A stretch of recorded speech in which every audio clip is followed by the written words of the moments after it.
Hello everyone, आप सभी लोगों का स्वागत है टीचिंग परीक्षा के आज के इस वीडियो में, जिसमें फ्रेंड्स हम लोग बिहार 7th फेज शिक्षक भर्ती 2023 के लिए जो जनरल स्टडीज के बहुत सारे क्वेश्चंस हम लोग कर रहे हैं, उसी श्रृंखला को हम लोग आगे बढ़ाएंगे। पिछले लेक्चर के अंदर में फ्रेंड्स हम लोगों ने जो पढ़ा था जितना सारा, ठीक है, आप लोगों ने उनके आंसर्स कमेंट्स में किए। जब मैंने आप लोगों से कमेंट्स के अंदर में क्वेश्चंस पूछे थे कि कमेंट्स में आंसर करना, आप लोगों में से मैक्सिमम लोगों ने कमेंट्स के अंदर में आंसर किए, तो उन लोगों को बहुत बहुत अभिनंदन, बहुत बहुत आप लोगों का आभार और कॉन्ग्रेचुलेशंस भी कि आप लोग पढ़ाई कर रहे हो। आप लोग जो है धीरे धीरे धीरे धीरे ग्रो कर रहे हो, एफर्ट्स ले रहे हो, बाकी लोगों के मुकाबले में ज्यादा जो है एक कदम आगे बढ़ रहे हो। आप लोग की प्रैक्टिस कर रहे हो, जो लिखा है, जो पूछा है, ठीक है, उसके साथ में चल रहे हो। अपने अपने जो टीचर है, अपना मेंटर है, उसके साथ साथ में जो है आप आगे की तरफ में अग्रसर हो रहे हो। तो कॉन्ग्रेचुलेशंस। और जितने भी लोग यहाँ पर में हमारे साथ में जुड़ चुके हैं, उन सभी लोगों का यहाँ पर में स्वागत है। चलिए, बहुत बढ़िया।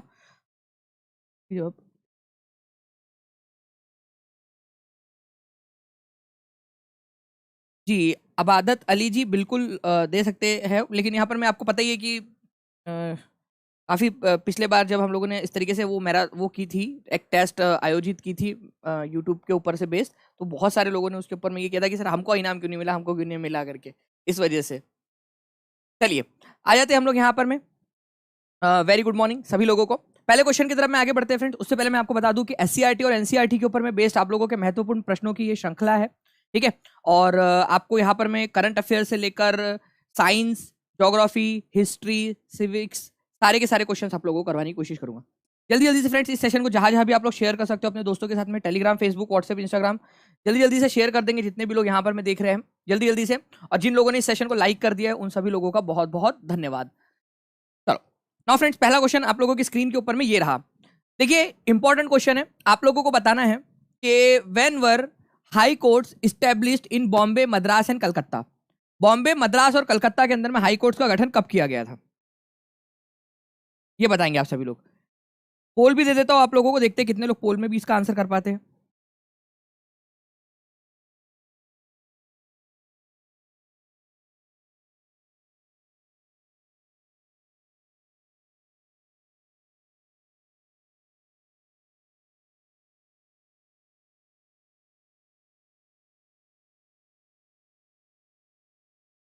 बहुत बढ़िया। देखिए, यहां पर मैं आप लोगों के आंसर्स आगे आने स्टार्ट हो गए फ्रेंड्स। आंसर होगा आप लोगों का जो ऑप्शन नंबर ए है आप लोगों का, ठीक है, 1862। ध्यान से समझना, आप लोग, एक एक्ट बनाया गया था, इंडियन हाई कोर्ट्स एक्ट 1880 1861, ठीक है। 1861 के अंदर में एक कानून बनाया गया। इस कानून के तहत सबसे पहले आप लोगों का कलकत्ता हाईकोर्ट की स्थापना की गई। सबसे पुराना वाला जो हाईकोर्ट है अगर आपका कोई, तो वो है कलकत्ता हाईकोर्ट, सबसे पहला जो बना था, ठीक है। ये आप लोगों को याद रखना है फ्रेंड, सबसे पहला हाईकोर्ट आप लोगों का कलकत्ता हाईकोर्ट था, ठीक है। उसके बाद में आप लोगों का यहाँ पर में जो है मद्रास हाईकोर्ट और बॉम्बे हाईकोर्ट बने थे आप लोगों के। तो ये तीन हाईकोर्ट्स है जो कि बने थे आपके 1862 के अंदर में ही, 1862 के अंदर में ही। तो प्लीज इसको आप लोग याद रखोगे, इंपॉर्टेंट है, एग्जाम के अंदर में आप लोगों से पूछा जा सकता है। ओके, चलिए, तो ये थोड़ा सा आप लोग याद रखना है। Act of 1861, high courts act 1861 के तहत 1862 के अंदर में तीन हाई कोर्ट्स का गठन किया गया था आप लोगों का, ठीक है। तीन हाई कोर्ट थे जिनका गठन किया गया, कलकत्ता हाईकोर्ट, बॉम्बे हाईकोर्ट और मद्रास हाईकोर्ट, ठीक है। तीन हाईकोर्ट थे। अच्छा, एक और चीज आप लोगों से मैं यहां पर मैं पूछना चाहूंगा, मुझे आप लोग बताइए कि पटना हाईकोर्ट का गठन कब किया गया था। Patna high court, Patna high court, high court का गठन कब किया गया था, जल्दी बताइए आप सभी लोग, देखते कितने लोग इसका आंसर कर पाते। पटना हाईकोर्ट का गठन, बहुत बढ़िया। अच्छा, टोटल नंबर ऑफ हाईकोर्ट कितने हैं भारत के अंदर में, टोटल हाईकोर्ट कितने हैं टोटल, ये भी बता दो। चलो, इतना खर्चा हो गया मालिक, तो ये भी बता ही दो अभी, टोटल हाईकोर्ट कितने हैं। तो टोटल हाईकोर्ट अभी आज के दिन भारत के अंदर में 25 है, 25, 25, ठीक है, 25, ये याद रखना है। और अगर हम लोग हाईकोर्ट की बात करें, पटना हाईकोर्ट की बात करें, तो 1916 में इसका गठन हुआ था। इंपॉर्टेंट वाला पॉइंट है ये, तो ऑलरेडी बीपीएससी में आ भी चुका है, ठीक है। नाउ अब बात करूं मैं यहां पर मैं आप लोगों से कि भाई पटना हाईकोर्ट के चीफ जस्टिस कौन है, चीफ जस्टिस कौन है, मुख्य न्यायाधीश कौन है। तो याद रखना है आप लोगों ने फ्रेंड्स, के विनोद चंद्रन, ठीक है, के विनोद चंद्रन, विनोद चंद्रन याद रख लो, नाम चल जाएगा आप लोगों का, विनोद चंद्रन, चंद्रन अभी फिलहाल में है ये, Vinod Chandran high chief justice है पटना हाईकोर्ट के। अच्छा, पटना हाईकोर्ट के अंदर में मैक्सिमम कितने जज हो सकते हैं, स्ट्रेंथ कितनी है इसकी, मैक्सिमम जजेस कितने हो सकते हैं? पटना हाई कोर्ट में मैक्सिमम जजेस कितने अलॉट किए गए हैं, कितने जजेस अलॉट है? तो अलॉटमेंट कितना है कि कितने मैक्सिमम जज हो सकते हैं पटना हाई कोर्ट में इंक्लूडिंग चीफ जस्टिस? तो 53 हो सकते हैं, ये याद रखना है आप लोगों ने। 53 53 हो सकते हैं। ओके, सबसे ज्यादा ऑब्वियस सी बात है, आपको पता होना चाहिए फ्रेंड्स कि जो इलाहाबाद हाई कोर्ट है आप लोगों का, सबसे मतलब बड़ा 160 की स्ट्रेंथ है उसकी, 160 जजेस वहां अलॉट किए गए हैं। पटना हाई कोर्ट के अंदर में 53 है, 53 जजेस हो सकते हैं। ये भी क्वेश्चन हो सकता है, कभी पूछ ले आप लोगों से ऐसे भूले भटके से, तो याद रख लेना आप लोग।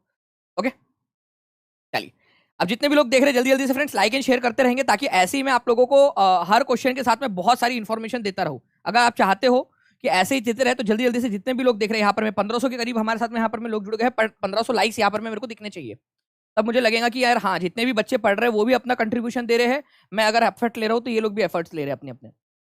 चलो गुड, ये वाली चीज का याद रख लेना। हो सकता है कभी भी मैं आप लोगों से क्वेश्चन पूछ लूं। टोटल नंबर ऑफ हाईकोर्ट्स 25 है अभी। और हमारे भारत के अंदर में सबसे पुराना हाईकोर्ट कौन सा है? जल्दी से लिख दो, कमेंट बॉक्स के अंदर में लिख दो कहां पर में सबसे सबसे पुराना वाला हाईकोर्ट कौन सा है यहाँ पर में। ठीक है,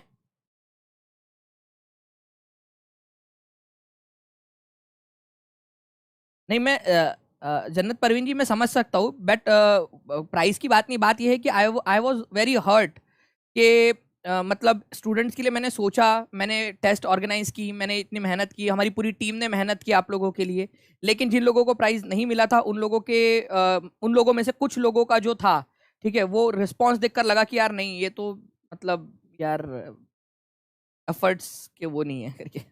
चलो ठीक है, कोई नहीं, यहाँ पर मैं आ जाओ फ्रेंड्स। कलकत्ता हाईकोर्ट सबसे पुराना है, आप लोगों को याद रखना है, 1862 में बना था। अंडमान और निकोबार द्वीप समूह में सबसे अधिक ऊंचाई वाली चोटी कौन सी है? अंडमान और निकोबार द्वीप समूह के अंदर में।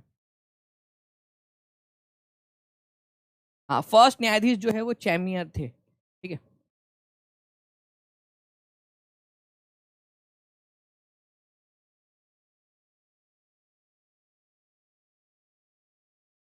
बताइए इसका आंसर क्या होगा? अंडमान और निकोबार द्वीप समूह में सबसे अधिक ऊंचाई वाली चोटी कौन सी है? सबसे पहली बात तो अंडमान निकोबार द्वीप समूह हमारे भारत का एक यूनियन टेरिटरी है। ठीक है, यूनियन टेरिटरी, ये याद रखना है आप लोगों ने, यूटी है ये, यूनियन टेरिटरी। ये आप लोगों को बंगाल की खाड़ी के अंदर में मिलेगा। ठीक है, बंगाल की खाड़ी में हमारा भारत का मेन लैंड एरिया यहाँ पर में है, यहाँ पर में आप लोगों को अंडमान और निकोबार मिलेगा। अंडमान और निकोबार के बीच में एक आप लोगों का चैनल है, चैनल मतलब पानी का झरा है जो दोनों को अलग करता है, अंडमान द्वीप समूह को और निकोबार द्वीप समूह को। करंट अफेयर की क्लास के अंदर में, पेड वाली जो क्लास थी उसके अंदर में पढ़ाया था मैंने अंडमान और निकोबार। जब मैं आप लोगों को नेताजी सुभाष चंद्र बोस के पराक्रम दिवस के बारे में पढ़ा रहा था उस समय बताया था वो बात कहाँ से निकली थी। अगर आप लोग चाहते हो कि फिर से एक बार रिवाइज करवा दूं तो हाथ ऊपर करके जल्दी से बता देंगे और सारे के सारे लोग लाइक कर देंगे। फिर से बता देता हूं मैं ये वाली बात आप लोगों को पूरी की पूरी। अंडमान और निकोबार के अंदर में सबसे ऊंचाई वाली चोटी कौन सी है ये बोला गया, तो आप लोगों को याद रखना है फ्रेंड, सैडल पीक है, सैडल पीक। मैं आपको मैप के थ्रू भी दिखाता हूँ, यहाँ पर मैं देखिए आप लोग, ठीक है, ये यहाँ पर में है अंडमान, और ये अंडमान द्वीप समूह है ऊपर में, और ये नीचे में है निकोबार द्वीप समूह आपका। उसके बीच में एक पानी का झरा है, उसके बारे में मैं बात कर रहा था। तो सैडल पीक जो है ये अंडमान जो द्वीप समूह है ना आप लोगों को, उसमें मिलेगा आप लोगों को सैडल पीक, उत्तरी अंडमान के अंदर में 738 मीटर इसकी ऊंचाई है। सबसे ऊंची चोटी है अंडमान और निकोबार की। ठीक है, अंडमान और निकोबार की, ये भी याद रखोगे आप लोग। तो इंपॉर्टेंट पॉइंट है आप लोगों से, हो सकता है एग्जाम के अंदर में फ्रेंड्स कभी भी घुमा फिरा के किसी भी तरीके से एग्जाम के अंदर में पूछ ले। ठीक है, याद रहेगा ये चीज। अब मैं आप लोगों को एक टारगेट दे रहा हूं, आप लोग मुझे बताएंगे बिहार की सबसे ऊंची चोटी कौन सी है?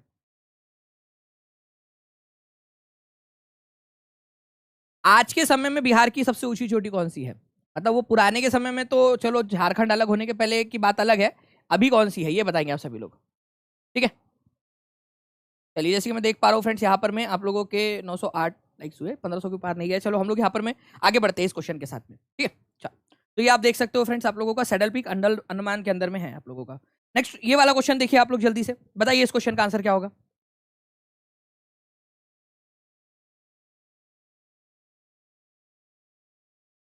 Who among the following is responsible for revenue sharing between state and local government? State government और लोकल गवर्नमेंट के बीच में, ठीक है, स्टेट गवर्नमेंट और लोकल गवर्नमेंट के बीच में, ठीक है, जो बंटवारा होता है, पैसे का बंटवारा होता है, उसके लिए कौन रिस्पॉन्सिबल है? आपको पता है किसी भी राज्य के अंदर में, फॉर एग्जाम्पल मान लीजिए आप कोई भी एक राज्य ले लो, बिहार राज्य ही ले लेते हम लोग। बिहार राज्य में राज्य सरकार है, ठीक है, स्टेट गवर्नमेंट है, और वहां पर में बहुत सारी पंचायतें भी है, पंचायत है, लोकल गवर्नमेंट है, म्यूनसिपैलिटी है। तो राज्य सरकार और इन जो स्थानीय सरकारें हैं उनके बीच में पैसे का बंटवारा होना जरूरी है कि नहीं? कितना पैसा इनमें डिस्ट्रीब्यूट होगा, कितना राज्य सरकार अपने पास रखेंगी और कितना इन लोगों में बांटेंगी, लोकल गवर्नमेंट के अंदर में, स्थानीय स्वशासन या स्थानीय शासन के अंदर में, पंचायतों में, म्यूनिसिपैलिटी के अंदर में बांटेंगी। तो कौन डिसाइड करेगा? Chief minister, governor, state finance commission, कौन डिसाइड करेगा? तो आप लोगों को याद रखना है फ्रेंड्स, ये डिसाइड करने का जो अधिकार है ये दिया गया है, ठीक है, आप लोगों का स्टेट फाइनेंस कमीशन को। स्टेट फाइनेंस कमीशन का जो आर्टिकल है आप लोगों का, ठीक है, राज्य वित्त आयोग, इसका आर्टिकल है आप लोगों का 243, ठीक है, आई 243 आई, ये भी आप लोग याद रख सकते हो, 243 आई, ठीक है, 243 आई जो है इसका आर्टिकल है, ये याद रखना है आप लोगों ने, ठीक है, इंपॉर्टेंट है, याद रखना है आप लोगों ने, इंपॉर्टेंट पॉइंट।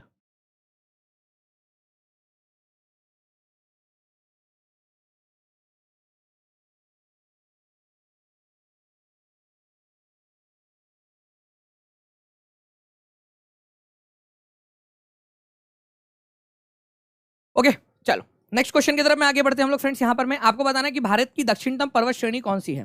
भारत की सबसे दक्षिणतम पर्वत श्रेणी कौन सी है, ये भी बताते चलेंगे आप सभी लोग।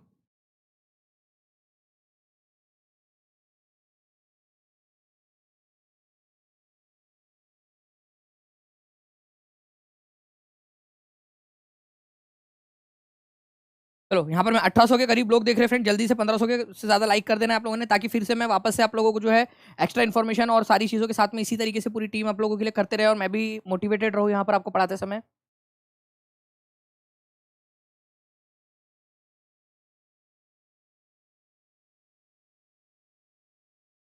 चलिए देखिए, अगर हम लोग बात करें भारत की दक्षिणतम पर्वत श्रेणी, सबसे दक्षिण की पर्वत श्रेणी की अगर हम लोग बात करेंगे भारत की, तो वो जो है फ्रेंड्स, अब आपको बताया था पर्वत श्रेणी की सबसे ऊंची अगर बात करें तो अन्नामलाई या अन्नाईमुड़ी हो जाएगा आप लोगों का सबसे ऊंची।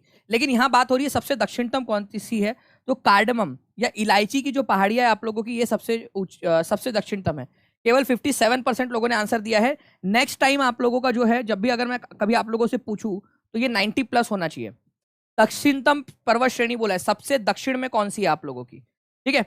तो आप लोगों को यहाँ पर मैं आप थोड़ा सा मैप के थ्रू भी देख सकते हो फ्रेंड्स। यहाँ पर मैं आप लोगों को, अपन लोगों ने देखा था कि यहाँ पर मैं दक्षिणतम, सबसे दक्षिण के अंदर में पर्वत श्रेणी आप लोगों की आपकी इलायची की पहाड़ियां है सबसे दक्षिण के अंदर में, है ना।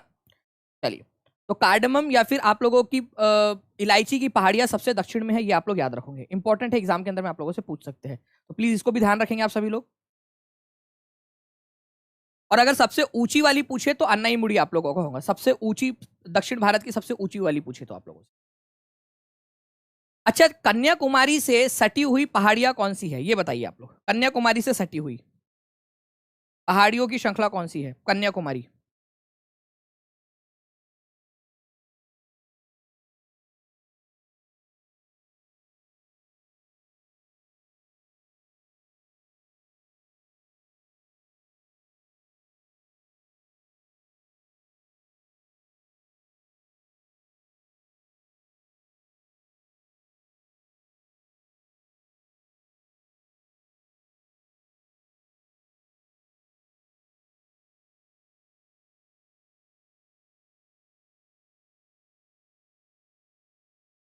कन्याकुमारी कहां पर है?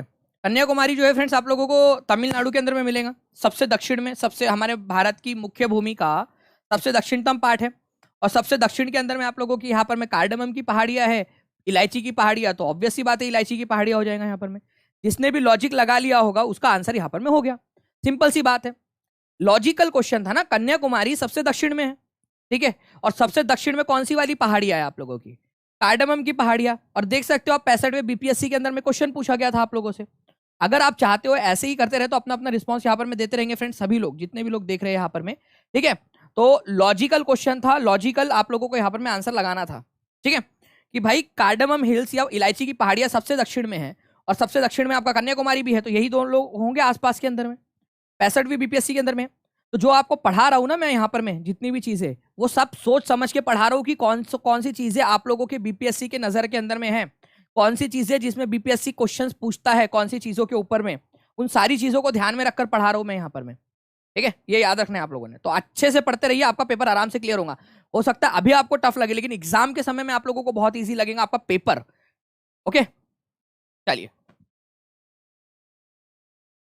ये यहाँ पर में देखिए आप लोग, आप लोगों की कार्डमम की पहाड़ियाँ ये यहाँ पर में है, ठीक है, और यहाँ पर में है कन्याकुमारी, तो कन्याकुमारी के पास में, बिल्कुल सिंपल सी बात है। इस क्वेश्चन का आंसर जिसने कर डाला उसकी लाइफ झिंगालाला। अब याद रहेगा, वेरी गुड धर्मेंद्र पांडे जी।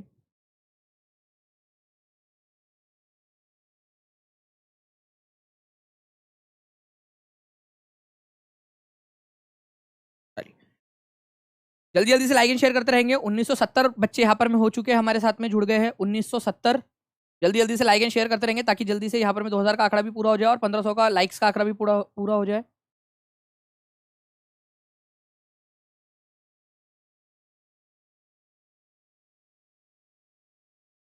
कोई बात नहीं इमाम रजा जी, मैं आपको थोड़ा सा मतलब यहाँ से वो कर देता हूँ ताकि आप आराम से स्पीड में सारी चीजें कर सके।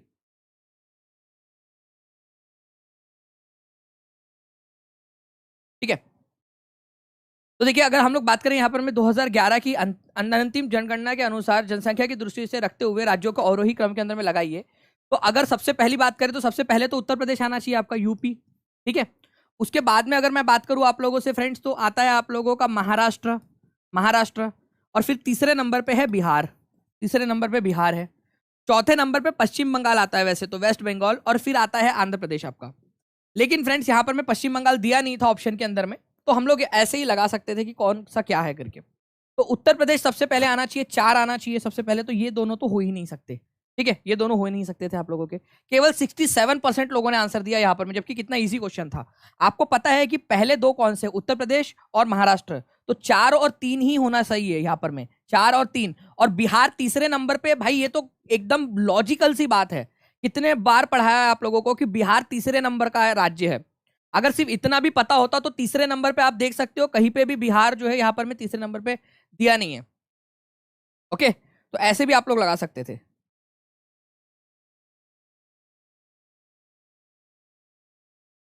सर वाईटी के सारे वीडियो का पीडीएफ पेड क्लास में दे दीजिए। शिवानी भारती जी, वो सारे के सारे दे दिए हैं, सारे के सारे दे दिए हैं। जितनी भी वाईटी की क्लासेस हुई है सारी की सारी पीडीएफ पेड क्लास के अंदर में अवेलेबल करवा दी गई है।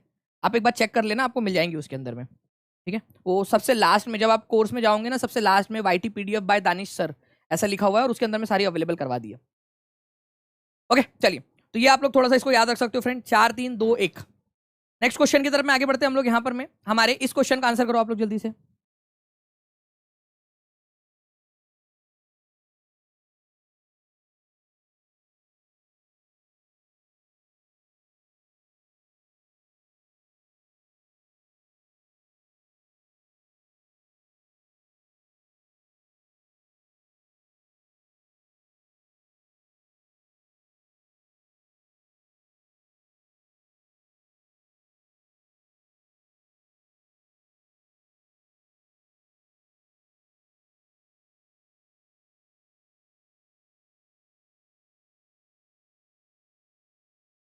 बहुत बढ़िया। देखिए फ्रेंड्स, यहाँ पर मैं आप लोगों के जो आंसर्स आ रहे हैं, ठीक है, एक बार आप लोगों ने आई होप पढ़ लिया होगा, तो आप पोल भी यहाँ पर में दिया जा सकता है आप लोगों को। आंसर ऑप्शन जो है वो साइड में है, और अगर दिखाई नहीं दे रहा हो मान लीजिए किसी को भी, तो आप क्या कर सकते हो, आप लोग जो है थोड़ा सा इसको अपने स्क्रीन को जूम भी कर सकते हो। आप लोग जूम आपकी तरफ में हो जाता है, या फिर स्क्रीन का रिजोल्यूशन बढ़ा लीजिए, स्क्रीन का रिजोल्यूशन बढ़ा लीजिए। पोल चला गया है, काफी सारे लोगों ने आंसर कर भी दिया यार, और मतलब 500 प्लस लोगों ने यहाँ पर में आंसर भी कर दिया पोल के अंदर में। 1000 लोगों ने आंसर कर दिया अब तक।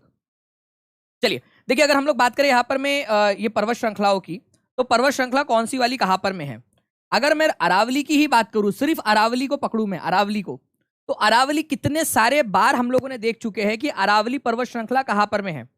अरावली पर्वत श्रृंखला राजस्थान के अंदर में है, ये बहुत बार देख चुके हैं हम लोग, बार बार बार बार। राजस्थान के अंदर में सबसे पुरानी पर्वत श्रृंखला अगर हमारे भारत की कोई है तो वो है अरावली पर्वत श्रृंखला। तो अरावली पर्वत श्रृंखला राजस्थान के अंदर में है, तो ये आप लोगों का सी की जोड़ी 1 के साथ लगनी थी, सी की जोड़ी 1 के साथ। ठीक है, तो सी की जोड़ी यहाँ 2 के साथ लगी है, ये आंसर नहीं हो सकता, ये आंसर नहीं हो सकता, ये भी आंसर नहीं हो सकता। केवल एक ही जगह ऐसी है जहां पर में सी की जोड़ी 1 के साथ लगी है। ओके, इस तरीके से आंसर लगाया जा सकता था। आप लोग जब तक ऑप्शन एलिमिनेशन मेथड का इस्तेमाल नहीं करोगे तब तक जो है फ्रेंड थोड़ी सी दिक्कत हो सकती है, तो प्लीज ऑप्शन एलिमिनेशन का इस्तेमाल ज्यादा से ज्यादा कीजिए। मैं प्रैक्टिस वही करवा रहा हूं आपको। झारखंड के अंदर में आप लोगों को राजमहल हिल्स मिलेंगी, राजमहल पहाड़ियां झारखंड के अंदर में। पहले बिहार में पड़ती थी ये, अब झारखंड में पड़ती है अलग होने के बाद में। झारखंड में राजमहल की पहाड़ियां, तो राजमहल की पहाड़ियां जो है फ्रेंड झारखंड के अंदर में, ये थोड़ा सा याद रखना है आप लोगों ने। उसके बाद में नीलगिरी, नीलगिरी कहां पर में है, नीलगिरी पहाड़ियां, नीलगिरी की पहाड़ियां। तो नीलगिरी की पहाड़ियां जो है आप लोगों को तमिलनाडु के अंदर में मिलेंगी। तमिलनाडु, कर्नाटक और केरल की बॉर्डर पर है, तमिलनाडु वाले साइड में, तमिलनाडु वाले साइड के अंदर में है, ये याद रखना है नीलगिरी की पहाड़ियां। और मध्य भारत में है विंध्या रेंज आप लोगों का, ठीक है। तो यहाँ पर में आप लोग देख सकते हो फ्रेंड्स, ये यहाँ पर में, ठीक है, बिल्कुल एकदम इधर साइड के अंदर में आप लोगों को जो है विंध्या रेंज मिलेगा। ये वाला जो है आप लोगों का, ये बेसिकली विंध्या रेंज है आप लोगों का, यहाँ पर में विंध्या रेंज, विंध्या, ओके। उसके बाद में यहाँ पर में आप लोगों को जो है राजमहल हिल्स मिलेगा झारखंड के अंदर में, ये झारखंड है आपका, राजमहल हिल्स आप लोगों को मिल रहा है, ठीक है। उसके बाद में नीलगिरी की पहाड़ियां यहाँ पर में तमिलनाडु वाले साइड के अंदर में आप लोगों की, तमिलनाडु के अंदर में। और ये है अरावली राजस्थान के अंदर में, अरावली हिल्स राजस्थान के अंदर में, ऐसे भी आप लोग इसको कर सकते थे, ठीक है। चलिए, now friends, which among the following statement is incorrect, ठीक है। आपको बताना है कि कौन सी वाली चीज जो है इसमें से इनकरेक्ट है। बहुत ही बढ़िया वाला क्वेश्चन है, इसका आंसर कीजिए जल्दी जल्दी से आप लोग। चलिए देखिए, यहाँ पर मैं करीब 2100 से ज्यादा लोग यहाँ पर मैं देख रहे हैं, 1200 के करीब ही लाइक हुए, मतलब 1000 लोग, 900 1000 लोग ऐसे जिन्होंने अभी तक लाइक का बटन नहीं दबाया है। बहुत ही ज्यादा आप लोग जो है रिस्पॉन्स आप लोग जो है बहुत धीरे धीरे देते हो, ठीक है। काफी सारे लोग ऐसे हैं जो सिर्फ पढ़ते हैं, लेकिन यार जो चीजें हैं, छोटी छोटी चीजें हैं जो वीडियो को और पुश कर सकती है, वो नहीं करते यहाँ पर।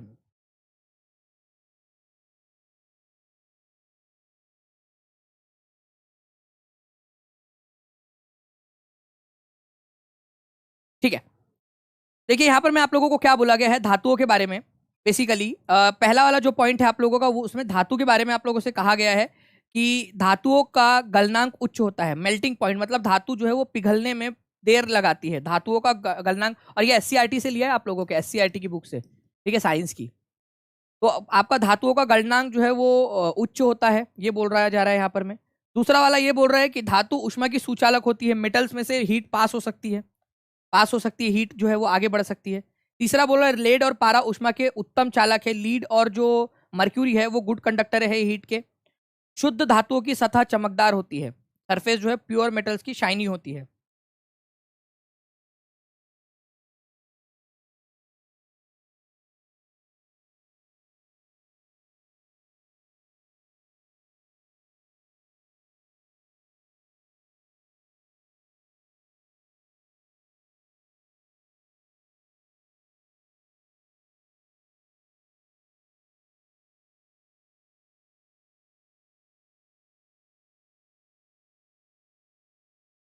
बहुत बढ़िया। देखिए फ्रेंड्स, आप लोगों को मैं हिंदी और इंग्लिश दोनों के अंदर में यहाँ पर मैं बता देता हूँ धातुओं के अंदर में क्या गुण होते हैं। धातुओं के अंदर में जो धातु होती है, ठीक है, जैसे कि आप लोगों का सोना हो जाए, चांदी हो जाए, तांबा हो जाए, ये सब धातु है। इनको पीट पीट कर आप पतली चादर बना सकते हो, ठीक है। तो पीट पीट कर आप इनको पतली चादर बना सकते हो, चादर के अंदर में इनको कन्वर्ट किया जा सकता है। ये एक चीज है आप लोगों की।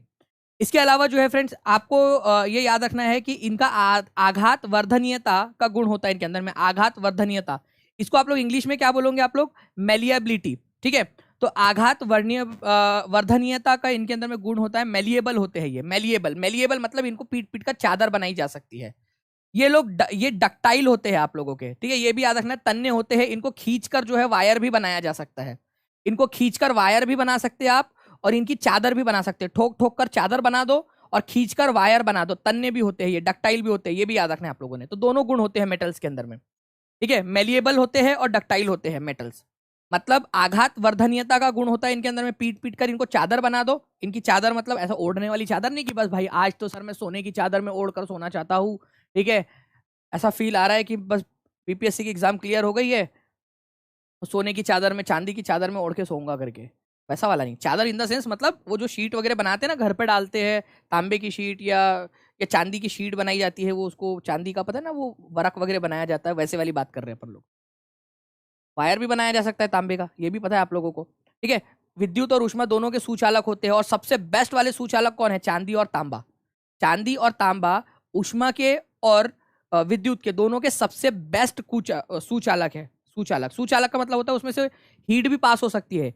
मान लो यहाँ पर मैं चांदी का, आप लोगों ने यहाँ पर मैं कुछ एक डंडा लिया, यहाँ पर मैं हीट रखो, हीट करोगे, यहाँ से आप लोग उसको हीट करोगे, तो यहाँ पर मैं फटफट फटफट फटफट हीट यहाँ पर मैं पास हो जाएंगी आप लोगों की। वैसे ही तांबे का भी है कि यहाँ पर मैं हीट करूंगे फटफट फटफट इधर में हीट ट्रांसफर हो जाएंगी। और इलेक्ट्रिसिटी का भी ऐसा ही है कि तांबे के और चांदी के वायर में से सबसे स्पीड में इलेक्ट्रिसिटी जो है पास होती है आप लोगों की, ये याद रखना है आप लोगों ने। ओके, चलिए। उसके बाद में फ्रेंड धातुएं चमकीली होती है, चमकदार दिखती है, धातुएं चमकदार होती है, एल्यूमिनियम वगैरह, चांदी, सोना आपने देखा ही है, ठीक है। तन्यता क्षमता होती है, वो मैंने आपको बता दिया कि इनको खींचकर वायर बनाया जा सकता है। ओके, इनमें से टन टन की आवाज आती है, टन टन टन धातुओं में से आवाज आती है, ठीक है। उसके अलावा जो है कठोर होती है ये भी याद रख सकते हो आप लोग। तो अब यहाँ पर मैं आप लोग देखिए, यहाँ पर मैं आपको बोला है कि धातुओं का मेल्टिंग पॉइंट बहुत हाई होता है। तो जी हाँ, धातुओं का मेल्टिंग पॉइंट हाई होता है, मतलब उनको बहुत ज्यादा गर्म करना पड़ता है, तब जाकर जो है आप लोगों का क्या होता है, ये पिघलती है।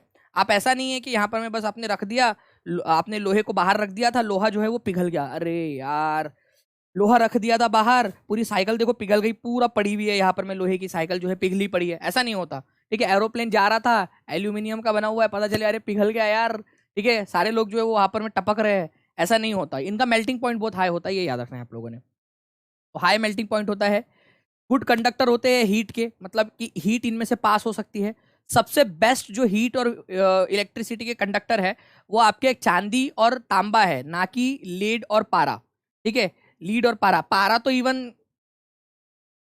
आपको पता ही है फ्रेंड्स कि मर्क्यूरी जो है वो आपका जो है लिक्विड स्टेट के अंदर में रहता है आप लोगों का, है ना। चलिए, तो ये वाला आप लोगों का गलत है कि ये सबसे बेस्ट कंडक्टर है हीट का और इलेक्ट्रिसिटी का। शुद्ध धातुओं की सतह चमकदार होती है, चमकदार होता है, ये मैंने आपको बताया। तो गलत वाला ही आप लोगों से पूछा था, ठीक है। तो गलत वाला पूछा था आप लोगों से, तो आंसर आप लोगों का ऑप्शन नंबर सी हो जाएगा। इसके ऊपर में और अगर आप लोग चाहते हो कि क्वेश्चंस और बना के आप लोगों को कराऊं मैं धातु अधातु और इन सारी चीजों के ऊपर में, तो मेरे को कमेंट करके जरूर बताना आप लोग, ठीक है। जितने भी लोग बोलेंगे यहाँ पर में कि जी हाँ और क्वेश्चंस चाहिए, तो मैं जब आप लोगों के लिए जरूर बनाऊंगा यहाँ पर में, ठीक है।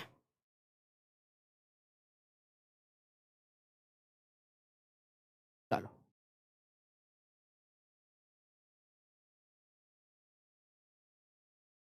नेक्स्ट क्वेश्चन की तरफ में आगे बढ़ते हैं फ्रेंड्स। आप लोगों का यहाँ पर में हमारे आपको बताना है कि नंदा देवी किस राज्य में स्थित है, नंदा देवी।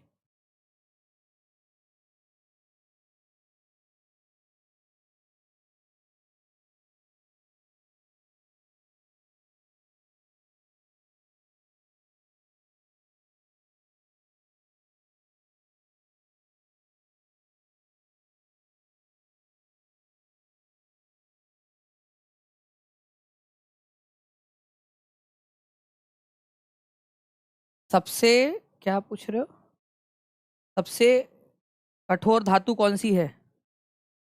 तो टंगस्टन है, इसमें क्या है, सबसे कठोर धातु टंगस्टन, सिंपल सी बात है वो, तो उसमें तो कोई अ, विरोध ही नहीं है। टंगस्टन सबसे कठोर धातु, टंगस्टन। वो पूछ रहे हैं सबसे कठोर सबसे हार्ड जो है आपकी धातु कौन सी है, तो टंगस्टन है सबसे हार्ड। और सबसे हार्ड सबसे टफ जो हार्डनेस के मामले में सबसे ज्यादा अगर कुछ है तो वो हीरा होता है, लेकिन वो अधातु है, धातु नहीं है। आप धातु पूछ रहे हो तो धातु सबसे धातु जो है टंगस्टन है आपकी। मैं पूछा था।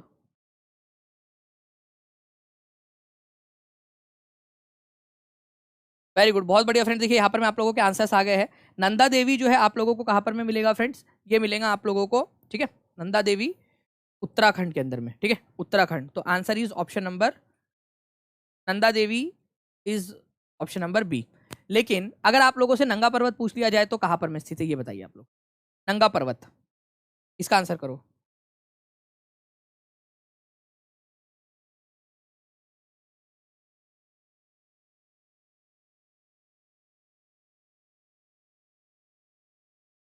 बताइए, नंगा पर्वत कहाँ पर में अवस्थित है?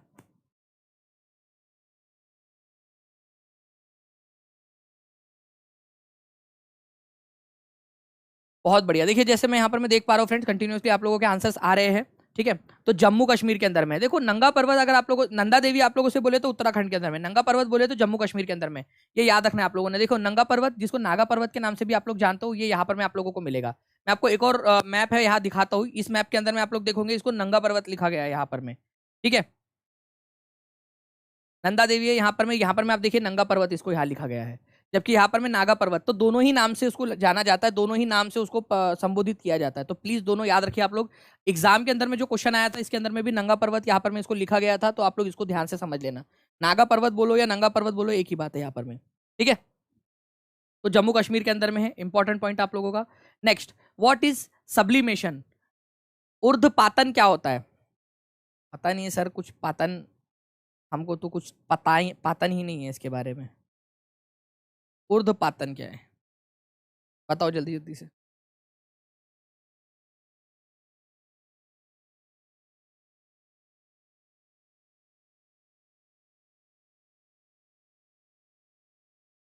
जी अंकित कुमार जी, मैं मैसेज पहुंचा दूंगा। पिक्चर क्लियर नहीं आ रही है सरिता कुमारी जी, तो उसका आपके स्क्रीन का रिजोल्यूशन थोड़ा सा बढ़ा लीजिए जल्दी जल्दी से। चलो बहुत बढ़िया, यहाँ पर में 2284 लोग हो चुके हैं, 2300 के करीब हम लोग यहाँ पर में पहुंच चुके हैं। 1500 लाइक्स के पास में पहुंच गए हम लोग। SCRT के साइंस और चैप्टर वाइज करवा दीजिए, मैं करवा दूंगा, डोंट वरी। रिस्पॉन्स दिखना चाहिए यार बच्चों का, रिस्पॉन्स अगर दिखेगा तो ऑब्वियसली बातें करवाएंगे उसके अंदर में। किसी पदार्थ का गैस से सीधे द्रव में परिवर्तित हो जाना, ठीक है। किसी पदार्थ का गैस से सीधे ठोस में परिवर्तित हो जाना, किसी पदार्थ का द्रव से सीधे गैस अवस्था में परिवर्तित हो जाना, या पदार्थ का ठोस से सीधे गैस में परिवर्तित हो जाना। क्या है सब्लिमेशन, ठीक है, सब्लिमेशन। तो देखिए फ्रेंड्स, अगर मैं बात करूं सब्लिमेशन की, तो आप लोगों ने कपूर देखा होगा। मैं करीना कपूर की बात नहीं कर रहा, ठीक है। ना ही आप लोगों के यहाँ पर में वो कौन कौन से कपूर है, रणबीर कपूर, ठीक है, सावरिया वाला टावेल, उसकी बात कर ही नहीं रहा मैं यहाँ। कपूर मतलब बेसिकली इसकी बात कर रहा हूँ मैं, कपूर आप लोगों का, ठीक है। नेफ्थलीन, जिसको आप नेफ्थलीन की गोलियां वगैरह रखते हो, उसकी बात कर रहा हूँ मैं। यहाँ पर में आप लोगों ने देखा होगा ये पिघलता नहीं है, ये क्या होता है डायरेक्टली, ये सॉलिड स्टेट में है, सॉलिड स्टेट से डायरेक्टली गैस में कन्वर्ट हो जाता है। ये जो प्रक्रिया होती है जिसके अंदर में, ठीक है, जिसके अंदर में कोई भी एक ठोस पदार्थ आपका बिना लिक्विड में बदले, बिना द्रव में बदले, सीधे वाष्प में बदल जाता है, सीधा गैस में बदल जाता है। इस प्रक्रिया को सब्लिमेशन कहा जाता है, सब्लिमेशन, ठीक है। ऊर्ध्वपातन कहते हैं आप लोग इसको, ऊर्ध्वपातन, ठीक है। कपूर या नेफ्थलीन जो है इसका एग्जाम्पल है आप लोगों का, ओके, ये याद रखना है आप लोगों ने। उसके बाद में फ्रेंड्स अगर हम लोग बात करेंगे, यहाँ पर में आप लोगों ने देखा होगा कि बर्फ में से भी कई बार आप लोगों ने देखा होगा कि जो है आसपास में आप लोगों को थोड़ा सा भाप भाप टाइप की दिखती है, ठीक है। तो वो क्या होता है बेसिकली, वो बर्फ जो है ना, वो बर्फ भाप नहीं बन रहा होता, वो आसपास की जो पानी है ना, गैस, वो आप लोगों को भाप के रूप में दिखाई देती है, जल वाष्प, ठीक है। चलिए इस क्वेश्चन का आंसर कीजिए आप लोग।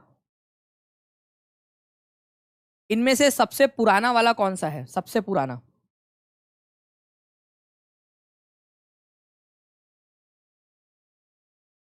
निक्षेपण, निक्षेपण एक्चुअल में अलग चीज होती है आपकी, ठीक है। अभी मैं पढ़ाने वाला था निक्षेपण, लेकिन बेसिकली आज शायद आप लोगों का उतना ज़्यादा मूड है नहीं, इस वजह से मैंने उस स्लाइड को आगे बढ़ा दिया। लेकिन फिर भी चलो कोई नहीं, अगर आपने अभी पूछा है, ठीक है, तो बता भी देता हूँ आपको, ठीक है। निक्षेपण या प्रेसिपिटेशन जो है बेसिकली वो होता है आप लोगों का converting a gas into a solid. कोई गैस है वो डायरेक्टली अगर सॉलिड में बदल जा रही है, उसका उल्टा जो होता है उसको आप लोग निक्षेपण या फिर प्रेसिपिटेशन बोलते हो, गैस का सॉलिड के अंदर में बदलना, ठीक है, प्रेसिपिटेशन कहलाता है। ओके, तो ये पढ़ाने वाला था मैं, बट लेकिन रिस्पॉन्स आज थोड़ा सा ढीला है बच्चों का, इस वजह से मैंने फिर आगे कर लिया इसको। कोई नहीं, मैं नेक्स्ट वाले इसके अंदर में कभी करा दूंगा आप लोग, डोंट वरी। आगे बढ़ते हैं हम लोग यहाँ पर में। निम्नलिखित में से कौन सा पर्वतीय क्रम सबसे पुराना है?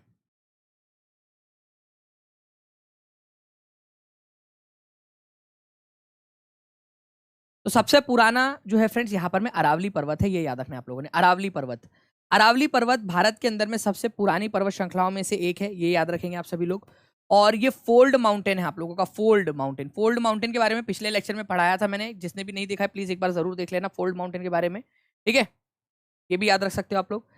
हिमालय जो है वो सबसे न्यू वाला है, इनमें से सबसे न्यू जो है वो हिमालय है, हिमालय इनमें से सबसे न्यू है, ये भी आप लोग याद रख सकते हो, ठीक है। चलिए नाउ फ्रेंड नेक्स्ट क्वेश्चन की तरफ में हम लोग आगे बढ़ते हैं। आप लोगों का ये यहाँ पर में अरावली आप लोग देख रहे हो फ्रेंड्स कि गुजरात से लेकर यहाँ पर में हरियाणा तक ये फैला हुआ है, गुजरात से हरियाणा तक। ज्यादातर पार्ट इसका राजस्थान के अंदर में आप लोगों को मिलेगा, ठीक है, ज्यादातर पार्ट।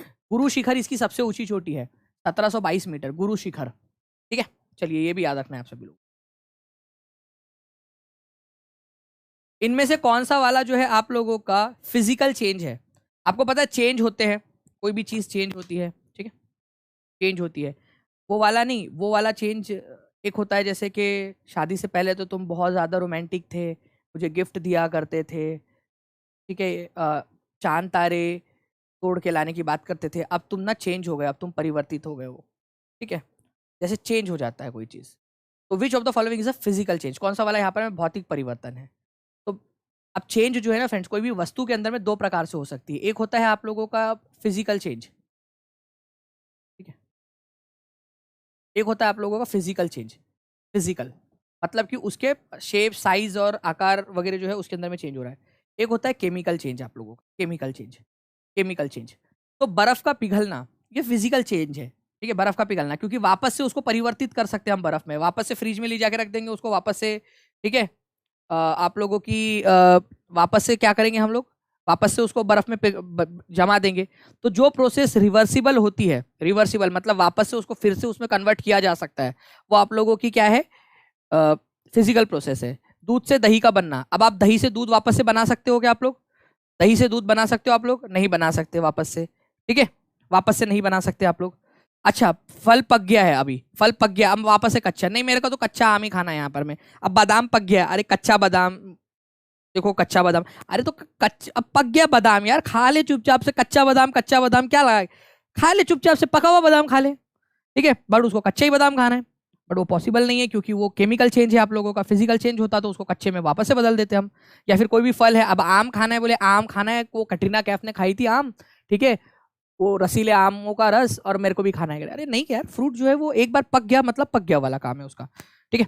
तो ये नहीं, ये आप वापस नहीं कर सकते, ये भी आप वापस नहीं कर सकते। फर्मेंटेशन, अंगूरों का किण्वन होना, अंगूर से, अंगूर की बेटी हूँ, शराब बन गई, आप लोगों ने उससे शराब बना ली अंगूर से, अब बोले नहीं यार मेरे को तो अंगूर ही खाना है, मेरे को नहीं पता, मेरे को नहीं, ठीक है, पहले गर्लफ्रेंड छोड़ के चली गई आपकी, तो आपने जो है वो अंगूर से फर्मेंटेशन करके शराब बना ली कि अब शराब पीऊंगा, फिर उसका फोन आया, सॉरी बाबू मेरे से गलती हो गई, ठीक है पैचअप कर लेते ना, आपने बोला अरे वाह ठीक है रुक जा मैं तेरे लिए अंगूर लेकर आ रहा हूँ वापस से, तो आप फर्मेंटेशन, अंगूर का किण्वन आपने कर लिया, शराब बना ली, आप वापस से जो है उससे अंगूर नहीं बना के लेके जा सकते कि चलो यार उसके, उसको अंगूर गिफ्ट कर दूंगा करके, अब हो गया, अब आपको छोड़ना ही पड़ेगा उसको, अब आपका फर्मेंटेशन हो गया, अब वापस से नहीं कर सकते आप लोग यहाँ पर में, ठीक है, ये याद रखना है। तो देखो, जो प्रक्रिया आप लोग वापस से वापस नहीं कर सकते, फिर से उसको वापस पहले वाले स्टेट में नहीं कर सकते आप लोग, उस प्रक्रिया को क्या कहा जाता है यहाँ पर में, ठीक है,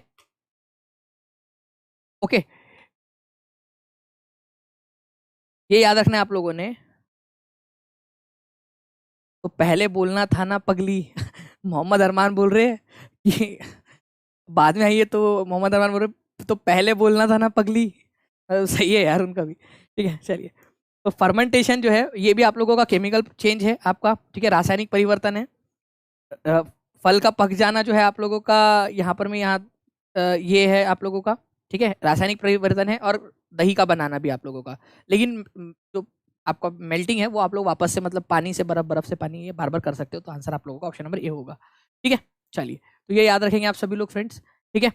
which of the following substance can be found in all three states of matter, कौन सा वाला है जिसको तीनों स्टेट के अंदर में पाया जा सकता है, sand, oxygen, water, iron.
Just a second friends, एक बहुत ही इंपॉर्टेंट वाला क्वेश्चन है, वो आप लोगों के लिए लगा रहा हूँ मैं।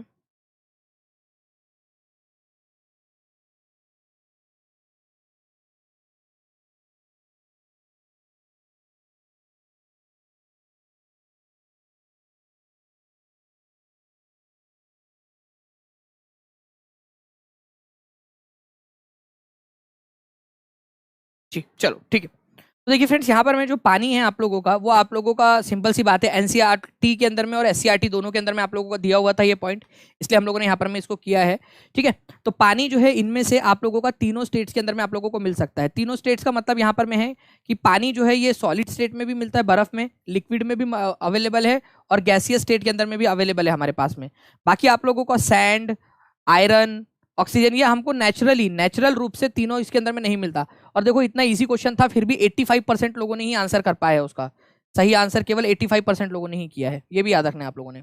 ठीक है, उसके बाद में यहाँ पर हम लोग नेक्स्ट क्वेश्चन की तरफ में आगे बढ़ते हैं। निम्नलिखित में से किन अनुच्छेदों को आपातकाल के दौरान स्थगित नहीं किया जा सकता है? जी हाँ ज्योति चौहान जी, सीटेट जुलाई 2023 के लिए भी कराएंगे जितने भी लोग हैं। ठीक है, एक महा मैराथन लूंगा मैं, एक बड़ी वाली मैराथन, जिसके अंदर में सारे के सारे पूरा का पूरा जो आप लोगों का कंटेंट है उसको पूरा का पूरा मैं वहां पर मैं कवर कर दूंगा। तो किसी अनुच्छेदों को आपातकाल के दौरान स्थगित नहीं किया जा सकता।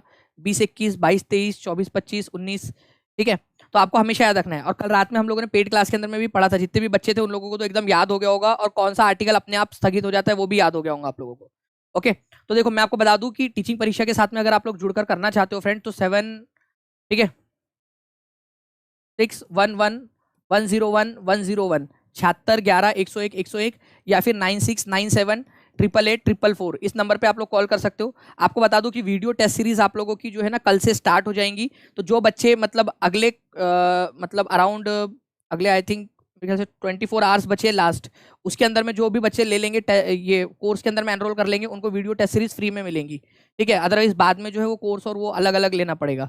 ठीक है, तो ये याद रखना है आप लोगों ने। तो आर्टिकल नंबर 20 और 21, ठीक है, आर्टिकल नंबर 20 जो है ये आप लोगों को जब भी सजा हो जाती है तो उससे बचाता है। कुछ अधिकार आपको दिए जाते हैं, जिन लोगों को सजा हो चुकी है उन लोगों को बचाने का काम ये करता है। सजा हो चुकी है फिर भी बचाने का काम करता है, ताकि आपको बहुत अधिक सजा ना मिल जाए, जितना आपने पाप किया है उससे ज्यादा सजा ना मिल जाए आप लोगों को।